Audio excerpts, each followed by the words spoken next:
Hello everyone, how you all? Hope you all are doing great. आज मुझे actually काम करते करते एक इंसिडेंट याद आया।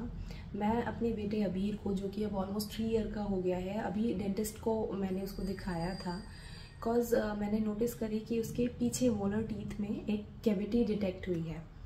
पहले मैं क्लियर कर दूं, क्योंकि मेन रीज़न यही होता है कैविटीज़ का। जैसे ही आप डेंटिस्ट को विजिट करोगे, डेंटिस्ट यही पूछते हैं कि बच्चे आजकल चॉकलेट्स ज़्यादा खाते हैं, चिप्स ज़्यादा खाते हैं। अबीर बिल्कुल ना के बराबर ही खाता है।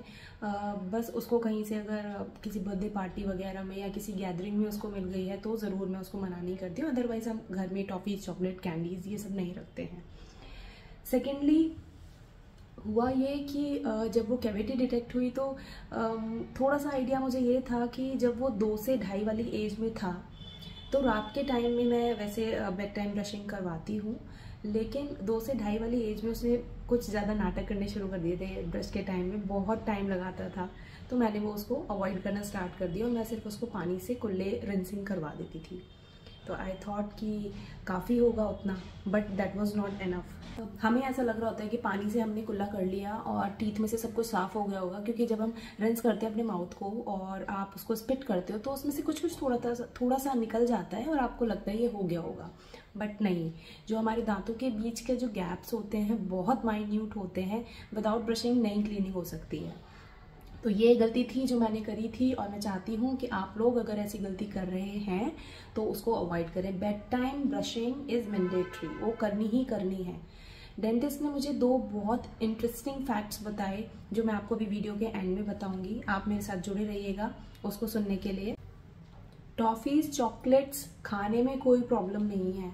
हालांकि एक्सेस शुगर है वो आपको नुकसान करेगी, that is a different thing. But वो नुकसानदायक तब है बच्चों के लिए जब आप उसको ढंग से रिंस नहीं कर रहे हैं, आप रात को ब्रश करके नहीं सो रहे हैं, तब वो कैविटीज़ डेवलप हो जाती हैं दांतों में। और वो कैविटीज़ बहुत छोटे लेवल पे आप उसको सही करवा लेते हैं तो फिर भी सही है। अगर वो कैविटीज़ बहुत डीप हो जाती हैं तो बच्चे के लिए भी बहुत पेनफुल है, बहुत पेनफुल प्रोसेस हो जाता है बच्चे के लिए कि हर दिन उसके दांतों में दर्द हो रहा है, आप डेंटिस्ट को विजिट कर रहे हो, बहुत हेक्टिक हो जाती हैं सारी चीज़ें। तो आई वुड से कि बेड टाइम ब्रशिंग करवानी ही करवानी है बच्चों को। तो हमने जब डेंटिस्ट को विजिट करा था, ऑब्वियसली डॉक्टर का पहला क्वेश्चन यही था कि बच्चे टॉफ़ी चॉकलेट कितना खाते हैं। आप कितना भी बता दो, बट डेंटिस्ट कभी भी सेटिस्फाई नहीं होंगे कि हम अपने एंड से बहुत कम सर्व करते हैं उनको ये सब चीज़ें। बट उन्होंने बोला कि आजकल क्या होता है कि हम बच्चों को जो भी फ्रूट्स वगैरह देते हैं या कोई भी ऐसी चीज़ देते हैं जो हमें बाइट्स में करके देनी है, हम उसके बहुत छोटे छोटे पीसेस कर देते हैं। जैसे कि हम उनके फ्रूट टिफ़िन में अगर फ्रूट्स वगैरह पैक करके देते हैं, हम उसको इतना छोटा काट के देते हैं बच्चों की ईज़ के लिए कि उनकी दांतों की जो एक्सरसाइज नेचुरली होनी चाहिए बिग बाइट्स लेकर, वो हो नहीं रही है। तो उससे जो दांतों की क्लीनिंग हो जाती थी ना बिग बाइट से, वो नहीं होती है। इनफैक्ट हम खाना भी कई बार कि बच्चे हैं जल्दी खा लेंगे, इजीली खा लेंगे, इस चक्कर में कई घरों में खाना मैश कर करके हम देते हैं। और इसका तो ड्रॉबैक मैंने अब तक मुझे फेस करना पड़ता है विद माई फर्स्ट चाइल्ड, क्योंकि वो भी छोटी थी। तो अपने को लगता है कि बच्चा जितना ईजिली खा ले, स्मूथली खा ले खाना, तो वो टाइम पीरियड जितना होता है फीडिंग वाला वो बहुत ईजी हो जाता है। तो मैं भी उसके लिए खिचड़ी वगैरह कुक करती थी, तो उसको मैं मिक्सी में ऐसे मैश करके उसको देती थी, प्यूरी टाइप बनाकर। तो मुझे बहुत टाइम बाद जाकर किसी ने सजेस्ट करा कि आप ऐसे मत करो, अदरवाइज आपको लॉन्ग टर्म में, लेटर ईयर्स में आपको प्रॉब्लम होगी। बच्चा हैबिचुअल नहीं होगा उन बाइट्स को च्यू करने के लिए, उसको हैबिट होगी चीज़ों को गल्प करने की, तो आपको प्रॉब्लम होगी। और वो मेरी बेटी 8 साल की हो गई है, बट अभी भी उसको च्यू करते टाइम अगर कुछ बड़ा पीस सब्जी में से टमाटर का पीस या कोई पत्ते वाली चीज़ उसके मुंह में आ जाती है ना, तो वो कंफर्टेबल नहीं होती है उसके साथ में। तो ये चीज़ मैंने अपने सेकंड बेबी के साथ में इम्प्रूव करी। मैंने उसको कुछ भी फूड मैश्ड नहीं खिलाया है, ये आप लोग भी ध्यान रखिएगा। दूसरी चीज़ जो डेंटिस्ट ने बताई मेरे लिए सरप्राइजिंग थी, क्योंकि इस एज में जाकर मुझे वो चीज़ पता चल रही थी। हो सकता है आप लोगों को पता हो, नहीं पता तो ध्यान से सुनिएगा। कि सब बोलते हैं कि दिन में 2 बार ब्रश करना चाहिए, एक बार सुबह को, एक बार रात में। लेकिन सुबह की ब्रश से भी ज़्यादा इम्पॉर्टेंट होता है रात को ब्रश करना, क्योंकि पूरे दिन का जो सब हमारा खाया पिया होता है, रात को जब हम ब्रश करके सोते हैं अपना माउथ क्लीन हो गया। इनफैक्ट तभी सुबह को बोलते थे ना कि सुबह सुबह गर्म पानी, कोसे मुंह गर्म पानी पी लेना चाहिए, सुबह के टाइम जो हमारे माउथ में नेचुरली गुड बैक्टीरियाज होते हैं ऑलरेडी, ठीक है, आप जब उसको पानी के साथ पीते हैं ना, वो सब आपके गट में जाते हैं और आपकी गट हेल्थ भी इम्प्रूव होती है।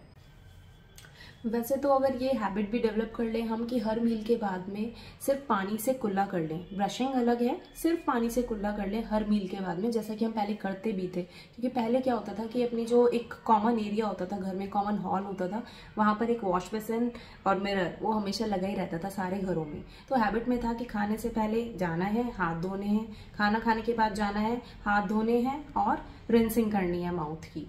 वो एक बहुत अच्छी प्रैक्टिस थी। बट आजकल अब जो ये मॉडर्न घर बनने लग गए हैं, वॉशरूम सारे बाथरूम के अंदर होने लगे हैं, तो वो कई बार चीज़ें अवॉइड हो जाती हैं अगर हमारी प्रैक्टिस में नहीं है तो ये 2-3 चीज़ें मैंने आपको बताई हैं जिनका हम ध्यान रखने से बच्चों के दांतों की हेल्थ बहुत इम्प्रूव कर सकते हैं, उनको बेटर कर सकते हैं। तो ऐसे ही इंसिडेंट्स मैं आप लोगों के साथ शेयर करती रहती हूँ जो मेरे एक्सपीरियंसेस से मैंने सीखा है, जो मेरे पहले बच्चे के साथ में मैंने एक्सपीरियंस करा है, सेकंड के साथ में क्या अलग एक्सपीरियंस करा है। प्रैक्टिकल एक्सपीरियंसेस से हम लोग बहुत जल्दी सीख पाते हैं, बहुत अच्छे से समझ पाते हैं। तो मेरी कोशिश रहती है जो भी चीज़ मेरे समझ में आई है, मुझे लगता है कि यूज़फुल है, आपके लिए भी होगी, आपकी पेरेंटिंग जर्नी को और स्मूथ बना सकती है, मैं ऐसी वीडियोस शेयर करती रहती हूँ। तो अगर आप भी ऐसी वीडियोस देखना चाहते हैं जो कि आपकी पेरेंटिंग की जर्नी को स्मूथ बना दे, तो अभी सब्सक्राइब करें इस चैनल को, वीडियो को लाइक करें, और कोई ऐसे टॉपिक्स हैं जो आप डिस्कस करना चाहते हैं तो प्लीज़ कमेंट करें। And see you in another video. Till then, take care. Bye bye.